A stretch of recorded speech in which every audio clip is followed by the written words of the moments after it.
we should not look back unless it is to derive useful lessons from past errors, and for the purpose of profiting by dearly bought experience.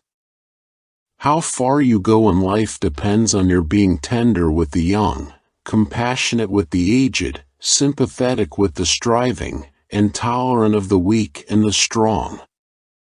Because someday in life you will have been all of these. Those who have committed no faults want no pardon. We are only defending what we deem our indisputable rights. Where are our men of abilities? Why do they not come forth to save their country? No punishment, in my opinion, is too great for the man who can build his greatness upon his country's ruin. No people can be bound to acknowledge the invisible hand which conducts the affairs of men more than the people of the United States.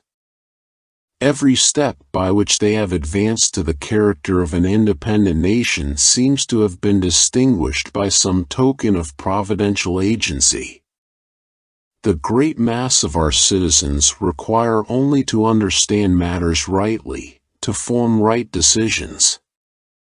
Harmony, liberal intercourse with all nations, are recommended by policy, humanity, and interest.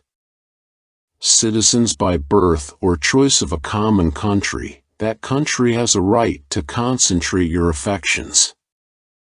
The name of American, which belongs to you, in your national capacity, must always exalt the just pride of patriotism, more than any appellation derived from local discriminations.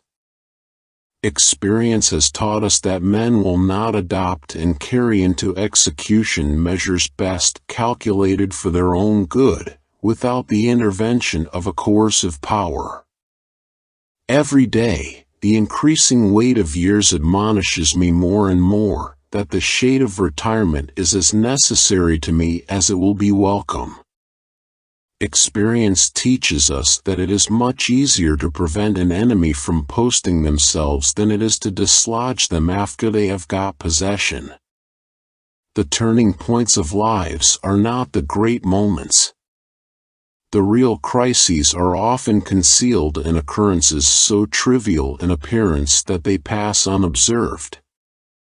Life is always uncertain, and common prudence dictates to every man the necessity of settling his temporal concerns, while it is in his power, and while the mind is calm and undisturbed. Men may speculate as they will. They may talk of patriotism, they may draw a few examples from the ancient story, of great achievements performed by its influence.